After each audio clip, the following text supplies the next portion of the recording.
I want to send out belated happy birthday wishes to Jack Schloss, whose dad, Kurt, member of the Indians organization. And oh, yeah. Kurt was a little tardy with the birthday announcement for us, but well, Jack, hope you had a great birthday, and take it from me, you can celebrate all month long. It's not a one-day deal.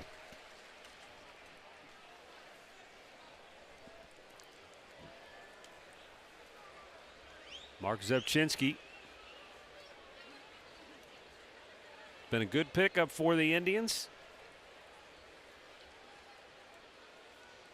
Good trade acquisition. Now 1-1 pitch. A little bit outside, 2 balls and a strike. Altuve, one of the guys that will run. That's why the left-hander's in here. He has 35 stolen bases, but he's been caught 12 times. That leads the league in the caught stealing department.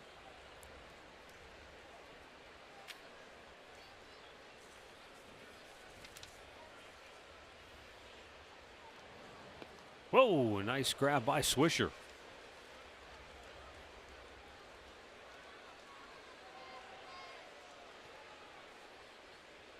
In the last 4 appearances for Zebchinski, he's worked 4 innings and struck out a half dozen batters.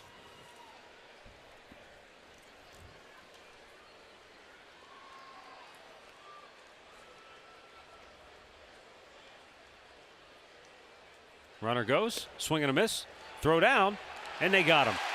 Tell you what, terrific throw by Carlos Santana. He didn't rush it, right. Took his time and made a very good throw. Now, you're right, Matt. He did not rush it, and he comes up and makes a perfect throw right on the money.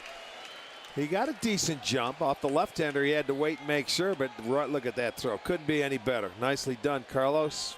Gets the runner. Mark Zebchinski.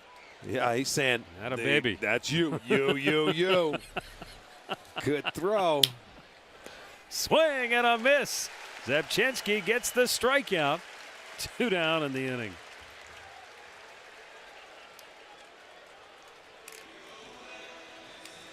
And now he'll make the move. He was in for 1 hitter and actually got 2. Yeah, he got 2 outs, so you got to love With that. a little help from your friends. Terry Francona again makes today's Cleveland Clinic call to the bullpen. This time he's going to go for Brian Shaw with 2 down here in the 6th inning, and the Tribe leading it 2-1. Final Kids Fun Day of the year.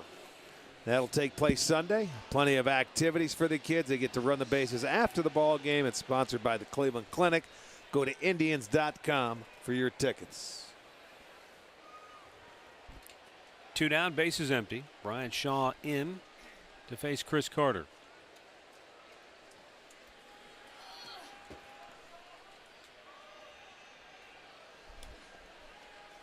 Pitch outside, ball 1.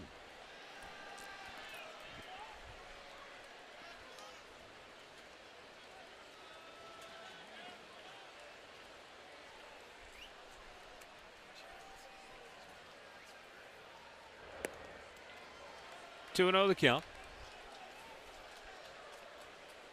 Carter tripled with 2 outs in the 4th inning. Hit a ball to deep center field. It took a crazy bounce off the fence. It sure did.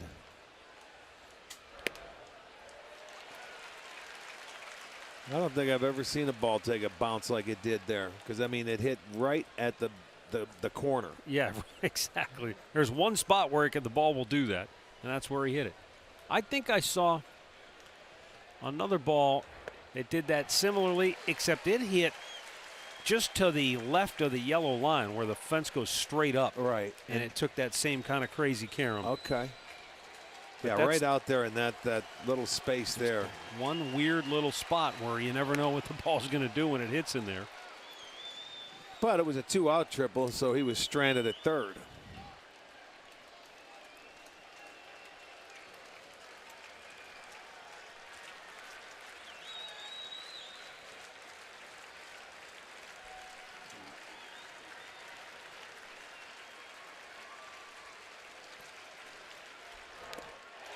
Got him. Oh, no, the ball's in the dirt. Santana, I thought he held on to it, but not quite. So did he. He went to hold it up, and the thing came out of the glove. He thought he had it. Watch him show it. He bounced. Yeah. He thought he had it too. Payoff pitch. Yep. Swung on and missed. He got him. Good work by the Indians bullpen. Zepchinski and Shaw shut him down. 2-1 Cleveland.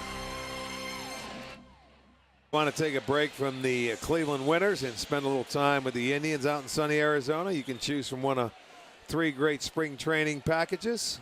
It's a lot of fun, and the trip can be, all you have to do is call 855-298-5444 and check it out. I have different packages for you if you want to get away. Up and away. Ball 1 to Asdrubal Cabrera.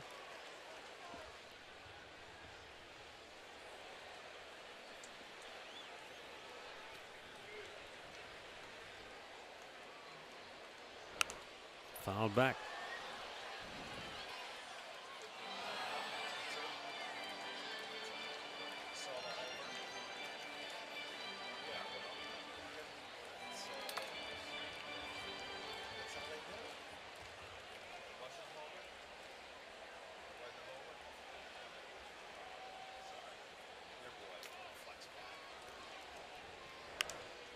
Popped up, foul again.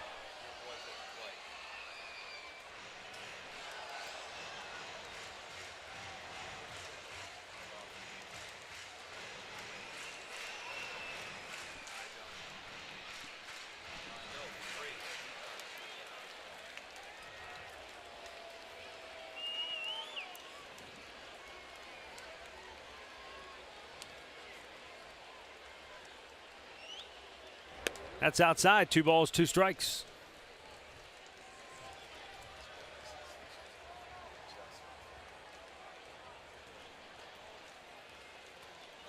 Oberholzer may be nearing the end of the road for his performance tonight, closing in on 100 pitches.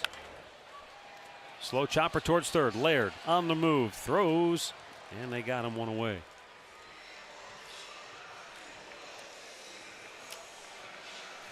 Get the answer to the AT&T trivia question. 2 players in Major League history, 20 homers for 2 teams in the same season. So they had to have been traded. McGuire, Justice. All right.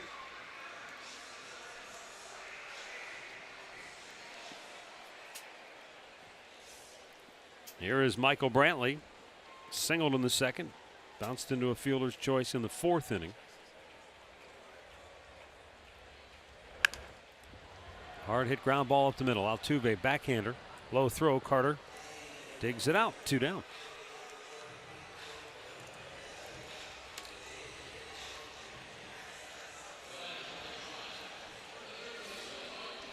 And we'll bring up Mike Aviles.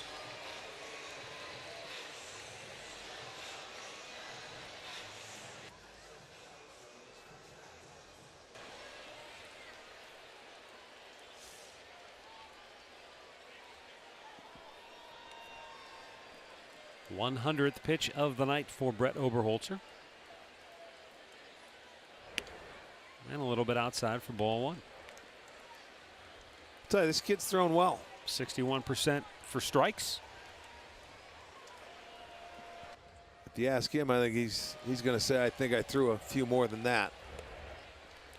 But he did have 3 walks. That's the most he's walked so far this year. He's been into the rotation since end of July. His 8th start.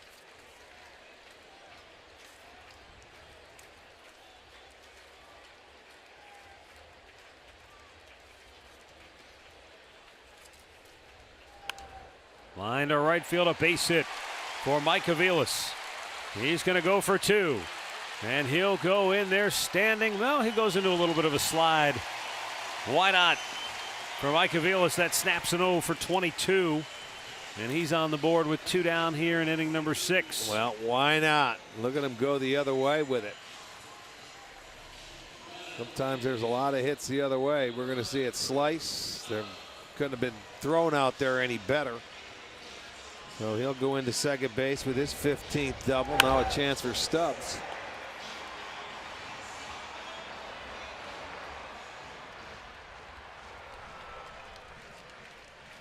Well, Drew Stubbs struck out in the second, walked in the fourth. I'd like to see Drew take that same approach.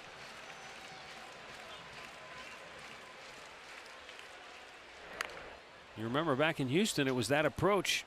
Hit it to right field for the home run against the Astros. Well, you know what? I think he does try to do that with left-handers. But this guy he's moved it in and out today. He's changed speed. So you start looking, say, early to try and take it that way. And he threw him the breaking ball in. He rolled over on it right there, and he fouled it off. But this guy's been pretty darn good at moving it in and out and changing speeds.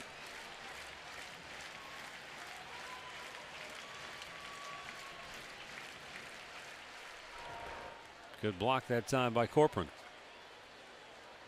In a way, Rick, hate to use the comparison, but I think about Bruce Chen. Not overpowering, and this guy throws harder than Chen. He sure does. But he moves it around so effectively. You know, it's almost the old idea: never the same pitch twice. You know, you're not sure where to look for as a hitter. This is a kid. Chen's a veteran. Chen knows how to do it. This kid's learning how to do it, but he's got a head start because he's got really good command, I think. 1 ball, 2 strikes. See, now he's got him set up. A couple of breaking balls, the off-speed pitch, that changeup there. Now, can he come inside? Because now Stubbs will be thinking, I've got 2 strikes. I want to go that way to get a hit. And that's how he locked him up the first time with a fastball in. Base hit. Has a chance to get another run home here.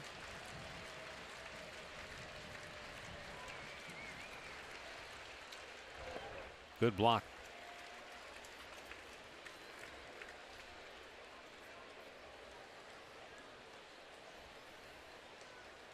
And remember, the last time up was the same situation. He had first base open. Right. With a left-handed hitter on deck. Yes, and he was did. very careful with Stubbs. Wasn't going to give in to him.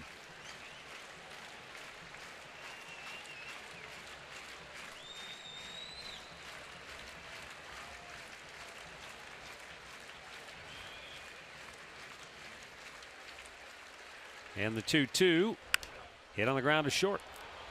VR throws. Close play, but he got him, and the inning is over. 6 complete. It remains Cleveland 2, Houston 1. To you by Panini's with 18 locations in Northeast Ohio. And by Levin.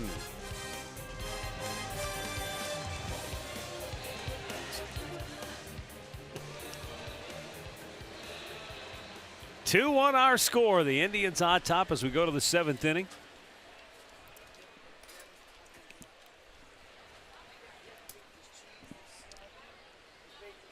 And for the Houston Astros, Trevor Crow to lead it off, then Brandon Laird and J.D. Martinez. Now, you can really feel the winds shifting here at Progressive Field. There's something coming. There's no doubt. Grounds crew is perched behind the tarp.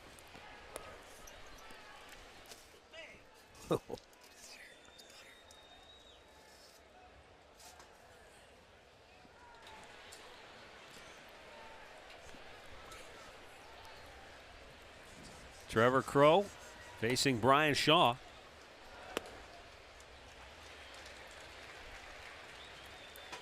The flag in center field for the most part was just kind of drifting out earlier in the ball game, but it is now really picked up. I understand to the west of us we've already had torrential rains tonight, but it has stayed away for the most part right here in downtown Cleveland. We'll see if we can continue to avoid the raindrops, though. When the grounds crew is perched directly behind the tarp, that usually means that the rain is imminent. Yeah, it's in the area. Cody Allen is up in the Tribe bullpen. Crow cuts and misses. It's 2-2.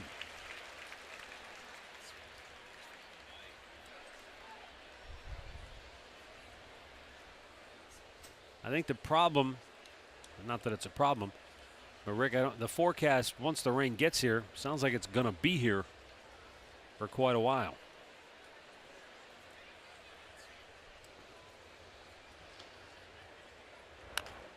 Chopped foul.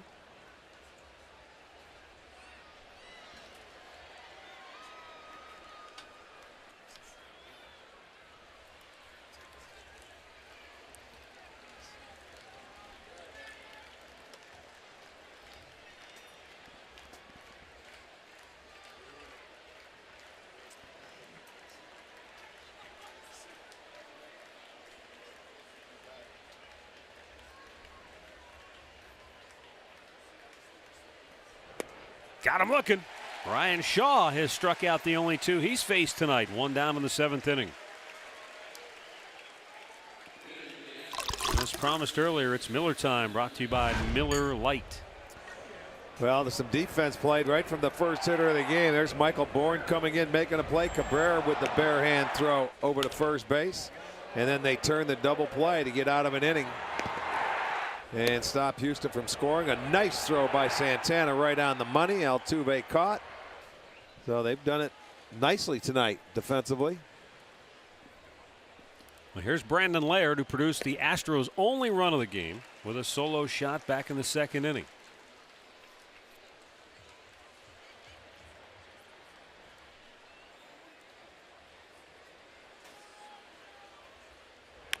Slowly chopped towards third. Aviles comes in a hurry. Gets rid of it, and a nice job by Swisher. And that's out number 2. Tomorrow afternoon, kick off your college football Saturday on Sports Time Ohio with ACC football.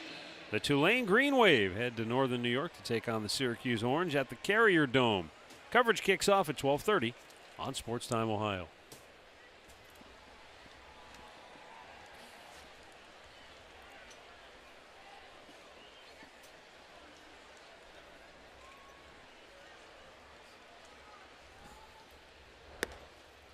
There's a pitch at the belt.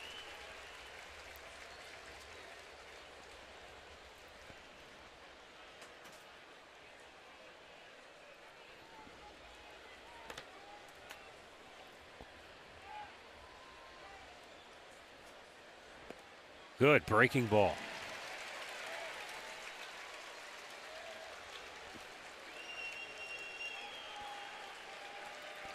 Martinez struck out on the 2nd. He singled in the 5th. Now Brian Shaw trying to make it a 1-2-3 7th inning. And the 0-2 pitch. Swung out and missed. He got him. Brian Shaw, 4 up, 4 down. The side retired here in the 7th. And the Indians maintain a 2-1 lead. Time now for the 7th inning stretch, brought to you by Spitzer Auto World. Life is hard. Buying a car shouldn't be. Starting to fall, and because the forecast is for heavy rain to pour down, they have yanked the tarp. Well, they knew it was coming, and they were right on. Well, it's been predicted earlier today. They said it was going to be heavy rains, and it has been raining to the west of us, as I mentioned. But we've avoided it for the most part up until now. And now the question is just how long this rain is going to settle in and sit here for a while. Well, while we have a moment, let's take a look at the in-game box score brought to you by your Northern Ohio Hyundai dealers. You know, offensively tonight, it hasn't been a lot to get excited about for the Indians. It has not. But they've done just enough to have a 2-1 lead. Zach McAllister gave him a good start. The bullpen has come on. Brian Shaw, Mark Szybczynski, they did a tremendous job. And so it is an official game if, you know, we end up in a situation where they can't get this thing restarted. Yeah, they're going to button it down, put the spikes in on that tarp because the wind has certainly picked up. And the fans heading for cover. So the rain's falling, heavy rains anticipated, which is why they've yanked the tarp and they're trying to be proactive against the heavy storm that is approaching downtown Cleveland. So we'll step aside while the rain falls. We'll be back just as soon as we have word on what we're going to do here tonight. In the meantime, stay tuned for the Tribe Report. That's next, with the Indians leading at 2-1, going headed to the bottom of the 7th inning.